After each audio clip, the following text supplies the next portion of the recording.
Bienvenue sur le plateau de 100% urbain. J'ai le plaisir d'y recevoir Nordine Kirech. Bonjour Nordine. Bonjour. Vous dirigez le master stratégie et finance de l'immobilier durable à Sciences Po Paris.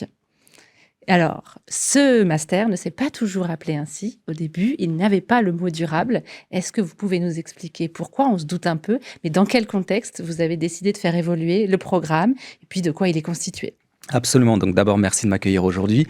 Donc effectivement, l'intitulé n'a pas toujours été aussi long. C'est un programme qui existe depuis 2016 et qui s'est appelé Stratégie et finance de l'immobilier. Donc déjà à l'époque, lorsque l'on sort ce master, l'idée était de se dire que déjà le monde de l'immobilier changeait parce que naturellement, c'est un monde qui bouge avec les politiques publiques.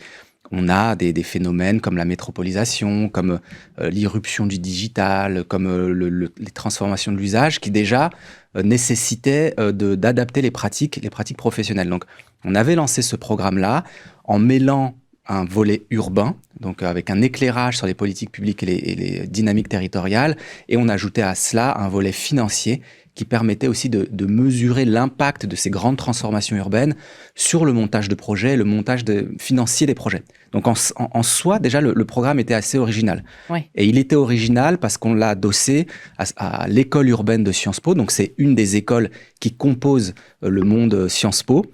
Et l'école urbaine forme des professionnels en formation initiale ou en formation continue, des professionnels qui sont dans les collectivités, chez les promoteurs, chez les grands aménageurs, et qui justement adaptent la ville, l'aménagement, les quartiers à ces grandes mutations. Donc j'ai envie de dire que c'était déjà la proposition initiale qui en soi était originale. Et puis, entre-temps, il s'est passé plusieurs choses. Vous voyez, par exemple, il y a eu la crise des Gilets jaunes. Et la crise des Gilets jaunes, elle a un peu remis en cause, ou en tout cas, elle a poussé à discuter le modèle du pavillonnaire dans le périurbain. Puis ensuite, on a eu un choc un peu exogène, c'est la question du Covid. Bien sûr. Et là, naturellement, tout s'arrête et l'immobilier est en première ligne, en fait, dans ces affaires-là, puisque naturellement, ça a touché notre manière de vivre, de travailler, de consommer. On a beaucoup commandé, on a reçu tout un tas de choses à domicile, on a eu un développement spectaculaire du télétravail, et puis ça a posé aussi la question du rapport à l'habitat. L'espace extérieur, le jardin. Donc bref, le Covid, c'est quelque chose qui a vraiment bouleversé le rapport à l'immobilier et a poussé tout un tas d'acteurs à s'interroger vraiment sur la forme de l'immobilier et sur sa géographie. Où est-ce qu'on a envie de vivre? Dans quel type d'habitat? Et comment on a envie de travailler? Et quel est le rapport entre l'habitat et le travail? Donc, vous voyez, c'était quelque chose vraiment à la fois d'exogène parce que personne ne l'a vu venir, mais qui du coup produit des effets dont on n'a pas encore complètement fini de mesurer les conséquences en fait. Donc, on est dans ce monde-là. Et puis, entre-temps, il y a une troisième crise qui s'est ajoutée à cela, mais du coup une crise de long terme, voire de très très long terme, c'est la question climatique. Oui, bien sûr. Et vous voyez, naturellement, la question climatique, on est dans quelque chose qui bouleverse complètement les pratiques. On a des objectifs de décarbonation qui poussent, vous voyez, à enjamber des décennies. On parle de 2050 pour ce qui concerne la loi climat et résilience et son volet ZAN, zéro artificialisation nette.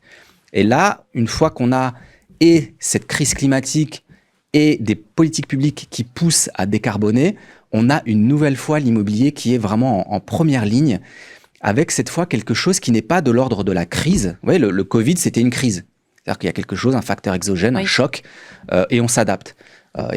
Et puis on voit si on revient à la normale ou pas. Là, avec la crise climatique, on est dans quelque chose qui bouleverse, mais structurellement, encore une fois, le rapport à l'immobilier, le rapport au quartier, le rapport à la ville, et ça touche massivement la question de l'aménagement du territoire, notamment.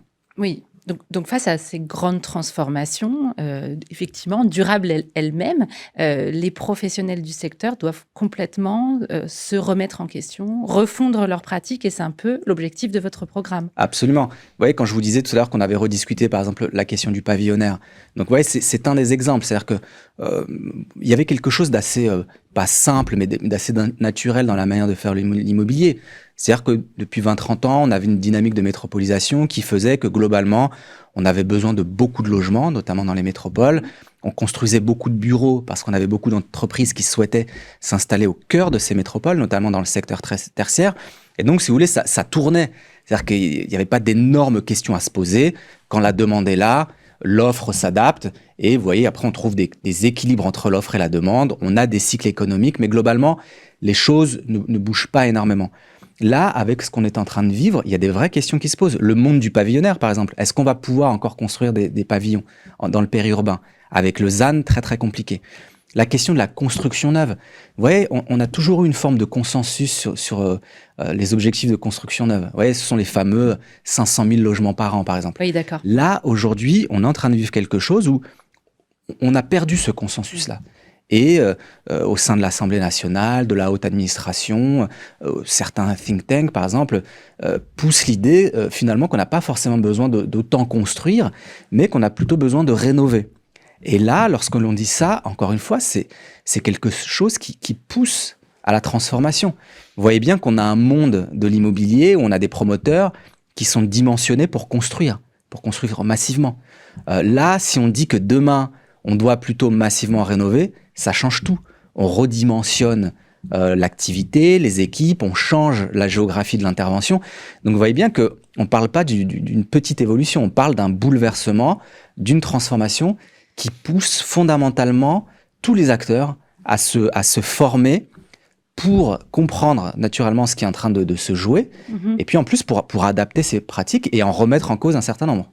Alors du coup, comment vous les accompagnez, ces acteurs, les éléments clés pour peut-être déclencher certaines mises en mouvement ou accompagner peut-être certaines réticences ou craintes même qu'ils peuvent avoir? Qu'est-ce qu'il y a dans votre programme qui va les amener là où ces transformations d'envergure que vous évoquiez doivent les conduire? Alors plusieurs choses. D'abord, je dois dire que l'élément vraiment qui distingue ce master par rapport à d'autres offres, c'est l'articulation entre de la recherche de pointe sur les questions de politique publique, sur les questions urbaines et aujourd'hui sur les questions de transition écologique. Et on mêle cette recherche de pointe, donc c'est vraiment Sciences Po, l'école urbaine qui a cette capacité-là. Et puis on mêle cela à la mobilisation d'un certain nombre d'experts ou de professionnels de haut niveau. Vous voyez, concrètement, on va avoir sur un module de 2 jours de formation des chercheurs qui vont exposer leurs recherches, et souvent ce sont des recherches très comparatives. On va faire intervenir un parlementaire qui va nous détailler un peu le travail législatif. Oui. On va avoir un expert qui va caractériser des transformations de marché. On va avoir un professionnel qui va nous dire concrètement comment il décarbone. Vous voyez, comment il fait, quels matériaux, quel bilan, quelles conséquences sur le montage de l'opération. Donc, on cherche l'équilibre permanent entre, vous voyez, la vision un peu panoramique des choses, c'est-à-dire de la recherche, de la comparaison, comment ça se passe dans d'autres pays ou dans d'autres contextes urbains.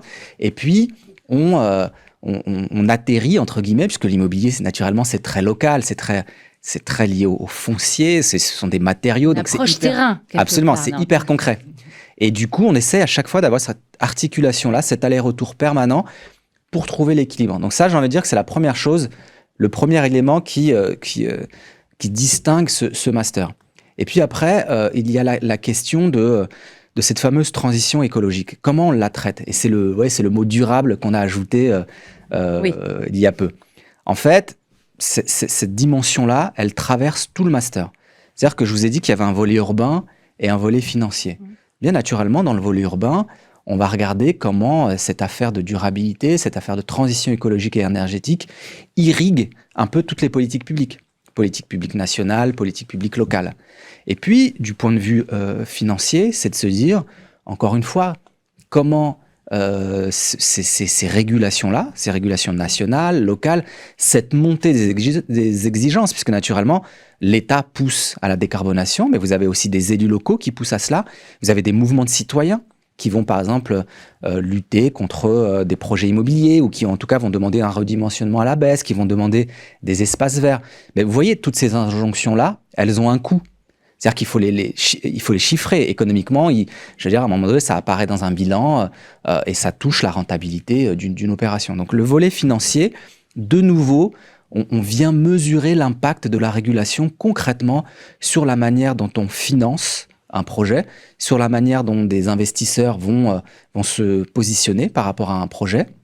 Et puis, on va regarder aussi concrètement comment on monte d'un point de vue juridique les opérations, comment on commercialise. Donc, vous voyez, on essaie encore une fois d'avoir une approche hyper globale, de se dire que fondamentalement, on a une politique publique qui maintenant ne laisse pas le choix, qui pousse à la décarbonation, et on regarde des deux côtés.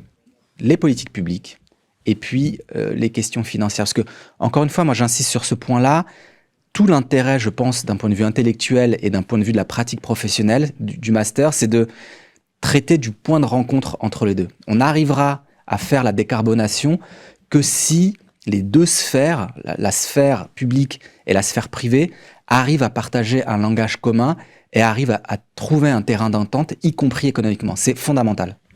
Merci Nordine Quirech. On va finir sur cette vision. Merci d'être venu la partager sur le plateau de 100% Urbain et à bientôt. Merci à vous.